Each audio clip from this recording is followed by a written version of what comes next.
작년에 처음으로 이제 수익률 3자리 이상을 달성했다고. 반도체 기업 좋죠. 근데 내 피부에 투자하고 좋아지는데 그걸로 돈을 벌 수 있는 것만큼 좋은 게 있을까요?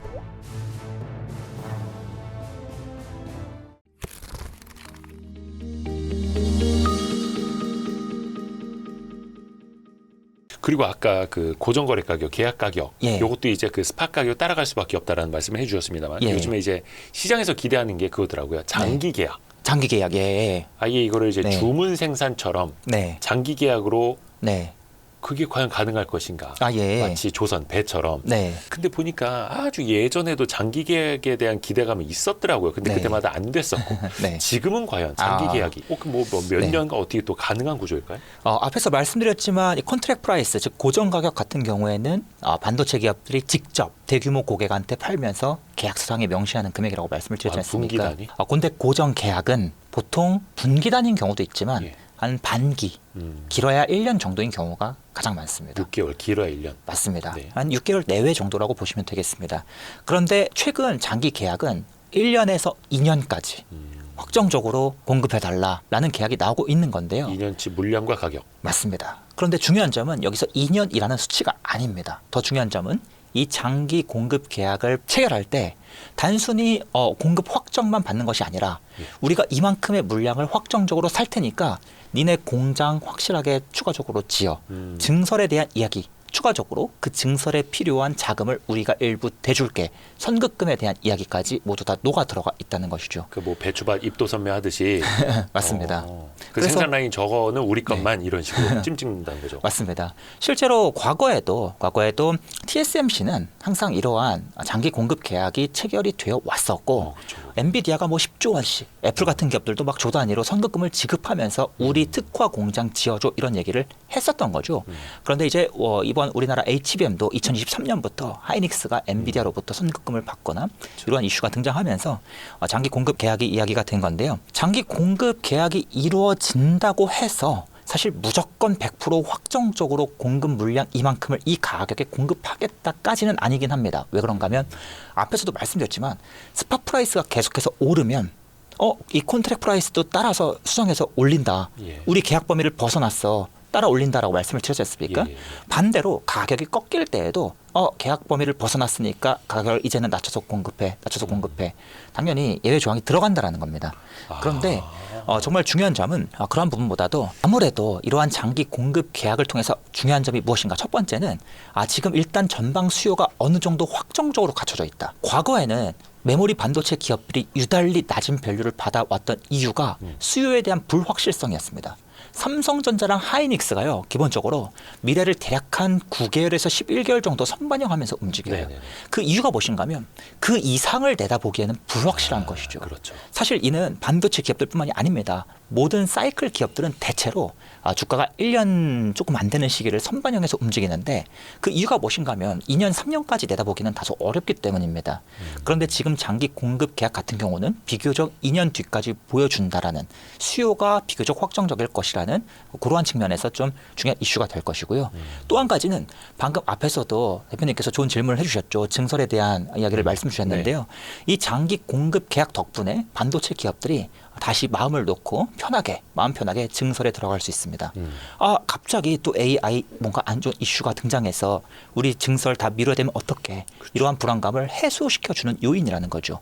그래서 이제는 이 반도체 기업들이 지금 공격적으로 증설에 들어가는데 실제로 구체적으로 하이닉스가 삼성이 엔비디아한테 얼마를 받았어라는 사실이 구체적으로 알려진 것은 아니지만 최근 지어지는 이 증설은 선급금의 영향도 있다. 이러한 내용들이 계속해서 꾸준히 나왔던 이유가 이러한 증설 기조를 뒷받침하는 그러한 이야기들이라고 좀 말씀을 드릴 수가 있습니다. 그게 HBM뿐만 아니라 D램까지도요. HBM 전용 라인을 중심으로 장기 공급 계약 체결이 이루어지고 있기는 하고요. 네. 엄밀히는 스마트폰 업체들처럼 기존의 전통적인 고객사들은 오히려 고객 가격이 너무 튀니까 장기 공급 계약을 우리도 빨리 뒤늦게 체결하는 기업들도 있는 반면에 오히려 장기 공급 계약을 해지하는 기업들도 있습니다. 이거 가격이 이렇게 오르는 건 말이 안 되니까 우리가 이 가격에 사는 건 수치사상이 안 맞으니까 또는 혹시나 뭐 나중에 떨어질 가능성에 대비해서 그래서 주로 HBM 중심으로 이러한 계약들이 많이 이루어지고 있다라고 좀 보실 수 있겠고요.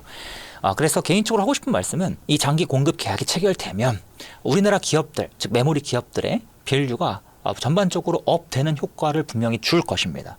특히 우리가 사이클 산업에 투자할 때요. 사이클이 이 진폭이 클수록 이건 우리나라 기업들뿐만이 아닙니다. 우리나라 사업뿐만이 아닙니다. 모든 세계 주식시장을 살펴봐도 사이클 산업에서 이 진폭이 클수록 대체로 밸류가 낮은 특징이 나타납니다. 그리고 또 주기가 길수록 밸류가 낮은 특징이 나타나거든요. 그런데 지금 이 장기 공급 계약 같은 경우에는 비교적 진폭을 완화시켜주는 역할, 또 사이클의 주기를 길게 늘려주는 역할을 하기 때문에 분명히 밸류업에 영향을 줄 거라고 보고 있습니다. 그런데 이제 또 한 가지 주목할 부분은 이러한 장기 공급 계약이 더 적극적인 증설로도 이어지기 때문에 Q 사이클에도 분명히 이 큰 긍정적인 영향을 주기 때문에 이게 이제 시간이 흘러가면서 아래에 있는 소재 파츠 기업들까지도 이 영향을 주는 변수다. 우리가 좀 더 이 시야를 넓혀서 살펴볼 필요가 있다라고 좀 말씀을 드리고 싶습니다. 그러면 이제 그런 기존의 레거시 D램에 대해서도 장기 계약이 이루어지면 당연히 시장에서 보는 이 밸류에이션도 달라질 수밖에 없을 달라질 테고요. 수밖에 없습니다. 이제 릴레이팅 되는 거죠. 맞습니다. 근데 지금 보면 삼성전자랑 하이닉스 주가는 밸류에이션이 릴레이팅 되기보다는 실적 전망이 올라가면서 많이 올랐던 거잖아요. 그렇지 않습니다. 굉장히 재밌는 점이 무엇인가 하면 같이 올라갔나요? 사이클 산업은 사실 원래 어떤 특징이 있냐면 실적이 2배 올랐다 그래서 주가가 딱 정확히 2배 오르지 않습니다. 실적이 막 10분의 1 토막, 불황 사이클, 우리 조선 지금 불황이야 10분의 1 토막 났다 그래서 주가도 10분의 1 토막 나지 않습니다. 보통 이 방향성을 따라서 주가가 실적을 따라 움직일 수도 있지만, 즉 무슨 얘기를 하고 싶냐면요. 주가가 오르는 이유는 실적을 따라서 오를 수도 있고요. 밸류업에 의해서 오를 수도 있습니다. 보통은 두 가지 변수가 융합적으로 나타나는데 사이클은 바로 이 실적업과 밸류업이 동시에 작용하는, 그것도 항상 확정적으로 작용하는 영역입니다. 그래서 보통 이 과거에도 삼성전자나 하이닉스 투자할 때 PBR 1에서 사서 뭐 PBR 2에서 팔아라라는 이야기가 나오는 이유가 이 밸류업이 그만큼 이루어진다. 그걸 이야기했던 겁니다. 그래서 밸류업의 영향이 분명히 상당 부분 녹아 들어가 있다라고 볼 수가 있고요. 장기 공급 계약도 이에 영향을 주는 변수라고 볼 수 있습니다. 또 아까 그 증설도 이제 질문을 드렸습니다만 중국의 증설도 사실은 또 생각을 해봐야 돼요. CXMT 물론 기술력 측면에서 아직 뭐 한 2년, 뭐 3년 뭐 이렇게 격차는 있다고는 합니다만 뉴스 나오는 거 보면 CXMT의 이제 글로벌 점유율이 물론 대부분 이제 중국 물량이겠으나 10에서 12%고 26년에 15% 이를 것이다라는 전망이 나오더라고요. 그러면 과연 이 정도면 CXMT가 D램 시장에서 좀 위협적인 존재일까? 이건 어떻게 봐야 됩니까? 일단 제가 꾸준히 답변 드리기를 일단 이번 사이클에서는 우리가 이제 중국 업체들의 약진을 절대 가소롭게 만만하게 봐서는 안 됩니다만 다만 이번 사이클에서는 중국 업체들의 뭐 기술력이나 뭐 수율이나 뭐 DDR5를 한다, 뭐 HBM3를 내놨다라는 이슈를 굳이 연연할 필요는 없다. 이게 다음 사이클에서는 큰 영향을 미칠 수도 있다고 생각하지만 일단 이번 사이클은 괜찮다라고 좀 말씀을 드리고 싶은 게요. 그런데 이제 이번 사이클에서만큼은 중국 업체들의 뭐 기술력이라든지 아니면 수율이라든지 뭐 DDR5 제품을 찍어낸다, HBM3 제품을 찍어낸다 이러한 이슈는 우리가 크리티컬하게 걱정하지 않아도 된다라고 좀 말씀을 드리고 있습니다. 그래서 일단 뭐 기술력 차이, 수율 차이, 또 내수의 한정된 차이, 가격, 단가, 경쟁력의 차이 여러 가지 봤을 때 비교할 만한 변수도 여러 가지 있겠지만 근본적으로 지금 우리나라 기업들은 비중국 쪽으로 이 HBM을 팔면서도 아직 감당하기 어려운 시장을 즉 이 수요를 충분히 아직 공급이 부족한 상황을 맞이하고 있기 때문에 일단 이번 사이클에 한해서는 크리티컬한 요인은 아니다라고 좀 보고 있습니다. 최소한 이번 사이클에 걱정할 문제는 아니다. 다만 이제 문제가 무엇인가 하면 만약에 진짜 이례적으로 이번 메모리 사이클이 정말 길어지게 돼서 27년, 28년까지 계속 길어지게 된다면 주의할 이슈가 있긴 있습니다. 중국 업체들이 다시 또 한 번 계단식 증설을 곧 시작하려고 준비하고 있거든요. 그래서 이러한 증설이 바로 메모리 사이클이 꺾이게 만드는 요인까지는 아니지만 어느 정도 이제 증설이 가시화되고 공장에 올라오고 장비가 반입되는 모습을 보면서 사람들이 이제는 공급량이 늘어나면 가격 조정이 한 차례 있을 것이다라는 이야기를 꺼낼 수밖에 없거든요.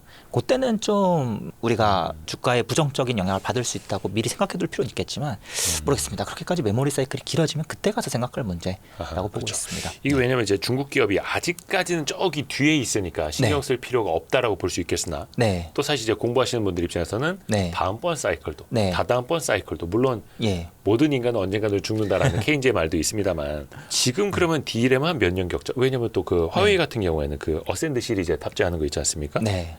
CXMT가 HBM3를 네. 올해 상반기에 양산하는 것도 목표로 한다고 해요. 네. 일단 추격은 하고 있는 거잖아요. 네, 추격은 하고 있고요. 개인적으로 기술 격차가 뭐 정확히 얼마나 될 거냐는 저도 이제 뉴스 기사나 리포트를 보고 판단할 수밖에 없는데 과거부터 꾸준히 이야기되던 한 5, 6년의 격차가 한 지금 4, 5년의 격차로 약간 줄긴 했습니다만 여전히 격차는 있는 상황인데요. 다만 한 가지 좀 고민이 되는 점은 이제 다음 사이클까지 공부를 한다라고 방금 말씀을 네, 주시지 않습니까?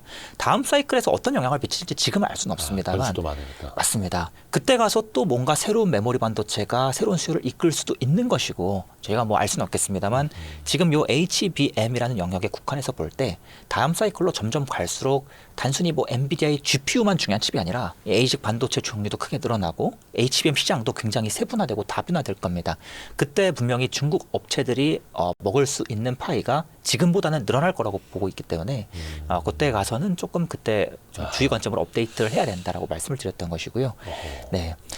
하지만 이제 이게 좀 다른 이야기가 될 것 같습니다만 중국 업체들의 요 메모리 반도체도 다음 사이클에서 어떻게 될지 좀 예측 불가지만 소부장 특히 이 소재 파츠 영역에서 특히 파츠 영역에서는 아마 좀 더 영향이 클 가능성도 염두하고 있습니다. 중국 기업들도 그러면은 뭐 네. 부품을 내재화하는 것들이 많이 생겨나고 있어요. 내재화 속도가 굉장히 빠를 뿐만 아니라 지금 중국의 장비 업체들이 굉장히 빠른 그렇죠. 속도로 예, 따라오고 올라오고 있는데요. 있죠. 일단 우리나라 장비 업체들이 걱정할 사안까지는 아니기는 합니다. 예. 어차피 우리나라 기업들은 삼성 하이닉스와 긴밀한 협업 관계를 바탕으로 장비를 지속적으로 만량을 공급할 수밖에 없어요. 예. 근데 문제가 무엇인가 하면 중국 업체들이 장비를 직접 내재화하는 과정에서 당연히 부품을 더 먼저 내재화할 수밖에 없고요. 특히 지속적으로 사용되는 소모성 파츠 같은 경우에는 그렇죠. 내재 속도가 생각보다 빠른 편입니다. 또 우리가 그러했듯이 맞습니다. 예. 그래서 이들 영역은 다음 사이클에서 좀 더 좀 면밀하게 살펴보시고 재무가 좋다, 뭐 밸류가 좋다는 이유만으로 무조건 장투하자 이러한 생각보다는 좀 사이클 관점으로 접근하셔서 사이클 투자를 가치 투자랑 사이클 투자가 겹치는 부분도 있지만 저는 솔직히 좀 아예 다른 투자법이라고 생각하거든요. 그래서 사이클 투자 관점으로 접근하시는 게 맞지 않나 그렇게 의견을 드리고 싶습니다. 두 가지 관점으로. 예, 맞습니다. 그러니까 사실 장비주들도 한동안에 그 중국 쪽에 수출을 하면서 실제 네. 엄청나게 좋아진 기업들 많았었는데 예, 맞습니다. 그것들은 약간 조금씩 이제 한번 노란 불 켜고 좀 지켜봐야겠네요. 이미 그건 지난번 방송 때였습니다. 말씀해 주시죠. 이미 지난번 심화 강의 때도 들어있던 내용인데요. 이미 중국 쪽으로 장비를 많이 팔던 기업들은 중국 업체들이 이미 계단식 증설을 한 차례 했었어요. 그때 작년에 집중적으로 많이 장비를 팔고 올해는 휴식기이기 때문에 이 중국 장비 비중이 높았던 기업들은 지금 실적이 일부 꺾이는 구간입니다. 그래서 주가가 계속해서 하락했다가 이제 하락을 끝내고 다시 중국 증설 예약이 나오기를 기다리고 있는 상황이다. 그렇게 볼 수 있겠습니다. 이것도 이제 구분을 해서 봐야 한다는 거. 예, 맞습니다. 낸드 플래시 쪽 이야기도 해볼까요? 예. 지금까지 D램, HBM 이야기를 했다면 네. 와 샌디스크 주가가 몇 네. 배였더라? 와 3배, 4배나 올랐습니다 했던 게 작년 한 10월, 11월? 네. 그 이후에도 또 오른 거예요. 네, 맞습니다. 이제 뭐 400달러가 아니라 거의 500달러 막 이렇게 네, 그렇죠. 샌디스크 주가가 이렇게까지 오르는 건 그냥 순수하게 네. 낸드 플래시 메모리에 대한 수요입니까? 수요가 일단 가장 크리티컬한 요인이라 볼 수 있겠고요. 예. 또 밸류도 큰 영향을 줬습니다. 왜 그런가 하면 아시다시피 제가 2년 전부터 이제 이 D램 계속해서 좋아지면 낸드 무조건 따라간다라고 이야기를 했었는데 좀 너무 일찍 얘기를 해버렸어요. 조금 생각보다 좀 오래 걸리긴 했습니다만 결국에 다시 낸드가 이 D램을 따라가는 그림이 나오고 있죠. 그 이유가 무엇인가 하면 당연히 추론 시장이 확대될수록 낸드의 중요성은 무조건 커지고요. 또 한 가지는 혹시 데이터 센터에 이 데이터를 저장하려면 저장 장치가 필요하지 않습니까? 그렇죠. 그 저장 장치가 전통적으로는 하드디스크가 많이 쓰였었죠. 아하. 그런데 이제는 SSD가 점점 늘어납니다. 그렇죠. 그 이유가 무엇인가 하면 전통적인 데이터 센터, 비교적 저사양 데이터 센터는 여전히 데이터를 대부분 하드디스크에 저장합니다. 많이. 예, 대략 95% 정도 저장 장치의 95%가 하드 디스크예요. 그런데 AI 데이터 센터는 그렇지 않습니다. 적으면 50%에서 아예 낸드 플래시로만, 즉 SSD로만 모두 이용하는 모든 데이터를 맞습니다. 모든 데이터를 SSD에만 저장하는 그러한 데이터 센터도 지속적으로 늘고 있고요. 그래서 실제로 미국 상장사 중에는 우리나라 기업에는 없습니다만 우리가 데이터 센터에 저장 장치를 공급해 하는 기업들이 많이 있거든요. 네네. 그럼 보통은 하드디스크를 공급해요. 단순히 유통만 하는 게 아니라 이 하드디스크가 최대한 효율적으로 작동하기 위해서 우리만의 시스템을 얹어서 공급하거든요. 델 같은 기업들이 대표적인데 그런데 이들 기업이 하드디스크에 이제 SSD를 일부 섞어서 공급하는 구조였다면 일부 신생 기업들은 올 플래시라고 해서 오직 SSD만 집중적으로 SSD만 100% 공급하고 이 SSD가 최대한 효율적으로 동작하도록 시스템을 얹어서 공급하는 그러한 기업들이 굉장히 큰 수혜를 얻고 주가가 굉장히 많이 올랐었습니다. 이게 바로 이제 AI 데이터 센터는 SSD를 즉 낸드 플래시에 집중적으로 데이터를 저장하기 때문이다라고 보실 수가 있다는 거죠. 그런데 이러한 변화가 일어나고 있었음에도 그동안은 왜 낸드 플래시 가격이 잘 오르지 못하고 소외가 되었는가? 네. 간단합니다. 낸드 플래시는 여전히 모바일 그리고 PC, 노트북 이런 영역이 주요한 시장이고 AI 데이터 센터의 비중이 작년 중반 기준으로 5%밖에 안 됐었습니다. 지금 이 AI 쪽으로 이 낸드의 수요가 급증하고 있는데 5%밖에 안 되니까 관찰이 안 됐던 거거든요. 그런데 이제 드디어 10%가 넘어서면서 이게 본격적으로 관찰이 되고 연이어서 공급 부족까지 일으키게 되면서 가격이 급등하니까 그동안 낸드가 워낙 소외되어 있었습니까? 맞아요. 뭐 망하네 마네 뭐 그런 얘기도 있었어요. 맞습니다. 특히 우리나라 많은 소재 파츠 기업들이 소외되어 왔던 이유도 낸드 비중이 높은 기업이 워낙 많기 때문이거든요. 그런데 바로 이러한 이 저평가 요인까지 추가적으로 얹어지면서 급격한 주가 상승이 나타났다라고 좀 말씀을 드릴 수 있겠습니다. 와, 근데 그게 샌디스크가 5배까지 오를 기재가 되는 거예요? 그만큼 낸드는 아직 이 기업들의 주가가 너무 반영이 안 되어 있기도 하고 사실 모르겠습니다. 지금 삼성 하이닉스의 주가에도 이 지금 낸드 업황의 회복이 반영이 되었나 저는 개인적으로 그러니까 저도 의문이 뭐냐면 미국 시장에서 마이크론하고 샌디스크는 계속 사상 최고가잖아요. 근데 마이크론이 하는 디램하고 샌디스크 하는 낸드 플래시하고 제일 잘하는 회사가 삼성이랑 하이닉스인데 다 있잖아요. 다 있긴 한데 삼성 기준으로 말씀드리자면 호황기가 왔을 때 디램에서 얻는 영업이익과 낸드에서 얻는 영업이익이 있을 거 아니겠습니까? 차이가 있습니다. 아무래도 낸드가 디램보다는 좀 약해요? 한 3분의 1 정도 차지하거든요. 그런데 지금은 6분의 1도 안 됩니다. 굉장히 낮은 비중을 차지하고 있는데 이제 낸드도 영업이익이 급증하는 구간으로 들어가면 못해도 한 4분의 1까지는 가야 되지 않나 아무리 HBM이 비싸다 해도. 어떤 뭐 이익에서 비중이요? 예, 영업이익에서 내에서의 비중입니다. 지금 대략 뭐 삼성의 영업이익이 한 분기 15조가 넘어간다 하면 낸드 플래시 아직 2.5조도 안 됩니다. 그래서 그 비중이 현저히 적고 절대적인 수치도 적고 그래서 아직은 시장 참여자들이 낸드 이야기도 거의 하지 않고 증권사 리포트를 살펴봐도 낸드 이야기가 거의 언급되지 않고 실적에서 대부분이 D램이니까 맞습니다. HBM이니까. 재미있는 점은 제가 과거에 이 메모리 반도체 관련 기업들 증권사 리포트 증권사에서 발간한 리포트를 쭉 다 수집해서 맞습니다. 이걸 자동으로 추출해서 쭉 내용들을 분석할 수가 있습니다. 그러면은 이 메모리 업황 호황이 오게 되면 디램에 대한 코멘트, 낸드에 대한 코멘트가 얼추 이제 반반 오는 순간이 반드시 와요. 그런데 지금은 낸드에 대한 이야기가 아직 전혀 없는 그런 상황이기 때문에 이게 반영된 게 맞나? 시장 참여자들이 낸드 관심도 없고 실제로 소부장 기업 중에 낸드 비중이 높은 기업들은 여전히 주가가 저, 중, 고 중에 중간에 머물러 있고 다른 기업들은 고 다 뛰어넘었는데 그래서 낸드는 아직 시장에서 평가받기에 조금 이 저평가의 요소가 남아있지 않나. 샌디스크에 비하면 한국 기업들은 아직까지도 좀 제대로 된 평가를 못 받고 있다. 개인적으로는 그렇게 보고 있고요. 그래서 좀 낸드 비중이 높은 소재 파츠 기업들을 여전히 선호하는 관점으로 좀 보고 있기도 합니다. 상승 여력이 남아있다는 그런 관점이겠네요. 예, 삼성 하이닉스도 그렇고요. 마찬가지입니다. 하이닉스도 왜 그 솔리다임이죠. 옛날에 뭐 인수를 잘못했네 마네 뭐 이런 얘기 많았었는데 잘 벌고 있을 거 아니에요. 너무 잘 벌죠. 그래서 인수를 잘못한 게 아니라 원래 불황 구간으로 들어가면 다 잘못했다고 항상 그런 얘기 나오죠. 우리나라 반도체 망한다는 얘기도 나오고 하는데 결과적으로 솔리다임이 본래 데이터 센터용 SSD에서 강자입니다.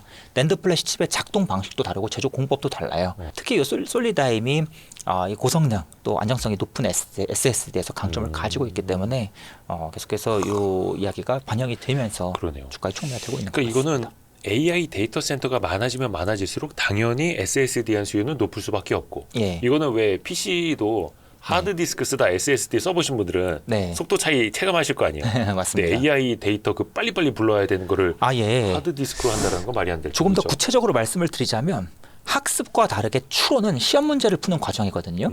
근데 추론은 오픈북 테스트를 본다고 생각하시면 정확히 똑같아요. 근데 오픈북 테스트라고 하면 우리가 이제 전공책 한 권을 들고 와서 펼쳐가면서 예. 보면서 푸는 거잖아요. 예. 근데 잘 생각해 보세요. 우리가 책을 한 장 한 장 넘겨가면서 시험 문제를 푸는 건 그것보다 끝나죠. 그러면 끝나겠죠. 그래서 시험 문제 걷어가겠죠. 책을 다 찢어서 다 펼쳐놓는 거죠. 수백 장의 종이를 쫙 펼쳐놓으면 그러면 바로 찾아서 시험 문제 풀 수 있지 않습니까? 우리가 좋은 전략이지 않습니까? 이때 책상의 역할을 SSD가 합니다.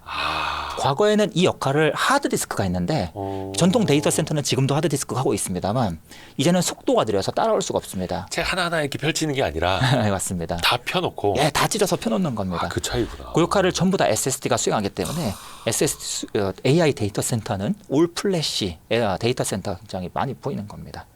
예. 그리고 또 저희 지난번에 카이스트 김정호 교수님도 오셨었는데 예. HBF 이야기해 네. 주셨거든요. 네. 그러니까 DRAM을 쌓는 게 HBM이고 네. 나아가서 낸드 플래시도 네. 쌓는 시기가 올 것이다. HBF. 맞습니다. 그거에 대한 기대감도 샌디스크나 낸드 플래시 메모리 쪽에 좀 네. 반영이 되고 있는 걸까요? 지금은 기대감 아예 반영 안 돼 있다고 아직 보고 아니에요? 있고요.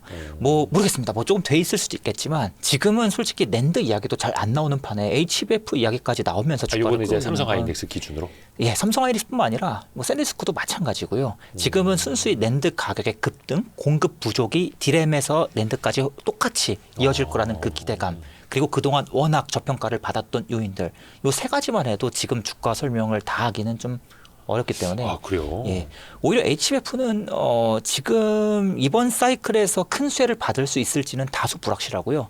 앞에서도 말씀드렸지만 만약에 메모리 사이클이 길어지게 된다면 HBF 이야기가 잠깐 나왔다가 수혜가 됐다가 들어갈 수도 있겠지만 우선 HBF 아직은 좀 약간은 시기상조 관점 플러스 HBF도 이제 추후에 다음 사이클 때 좀 소부장 기업들 중심으로 좀 수혜 기업을 찾는 것도 필요하겠다. 그러니까 현재까지는 연구 개발 단계고. 근데 어디에서 보니까 27년, 28년부터는 이제 나올 수 있다 뭐 얘기가 하더라고요. 올해부터 이제 시제품 나오고 내년부터 양산 들어간다는 계획이긴 한데 아직은 그 물량이 좀 제한적이기 때문에 그래서 제가 앞에서 말씀드리기 시기상조라고 말씀을 드렸던 겁니다. 그래서 전 개인적으로 낸드 플래시도 HBM, 과거 HBM이 처음 등장했을 때와 비슷한 그림 일부 갈 거라고 보고는 있지만 물량으로 보나 규모로 보나 아직은 조금 굳이 지금 낸드의 급등을 HBF까지 확대해서 설명할 필요가 있나? 지금의 수요만으로도 아직 저평가다라고 보고 있습니다. 그럼 이제 현재까지는 미래 먹거리. 미래 먹거리가 될 것 향후에 같습니다. 뭐 투자 아이디어가 될 수 있겠고 다음번 사이클이 온다면 그때는 막 우리가 메인으로 HBF 얘기를 하고 있을 수도 있겠네요. 충분히 그럴 가능성도 높고요. 과거의 메모리 사이클을 살펴보면 언제는 디램이 주인공이 되기도 하고 또 언제는 3D 낸드 플래시가 주인공이 되기도 하고 둘 모두 함께 주인공이 되기도 했었는데요. 이번 사이클은 여러분 잘 아시다시피 디램이 가장 중요한 주인공이었죠. 다음번 사이클에는 누가 주인공이 될지도 알 수 없습니다. 그때도 뭐 HBM 차세대 버전이 나올 수도 있겠지만 낸드가 될 수도 있겠죠. 그래서 폭넓게 공부해 두는 게 좀 중요하겠다. 네. 그러니까 메모리 반도체 시장에서 항상 또 주인공이 바뀌는 시점이 오는 거네요. 맞습니다. D램이라고 하는 이제 전통적인 주인공. 예전에 이렇게 왕 역할하면 다 최수종 씨였던 것처럼. 맞습니다. 이제 HBM으로 갔다가 맞습니다. HBF로도 갈 수 있다라는 거. 2017년이 특히 디램도 좋았지만 낸드가 특히 큰 기술적 변화를 겪으면서 당시에 낸드 관련 소부장 기업들의 주가 상승이 가장 컸었습니다. 그래서 뭐 HBF도 그런 변수가 얼마든지 될 수 있긴 하지만 지금의 주가 상승을 HBF로 설명하기 조금 무리다. 네. 좋습니다. 가겠습니다.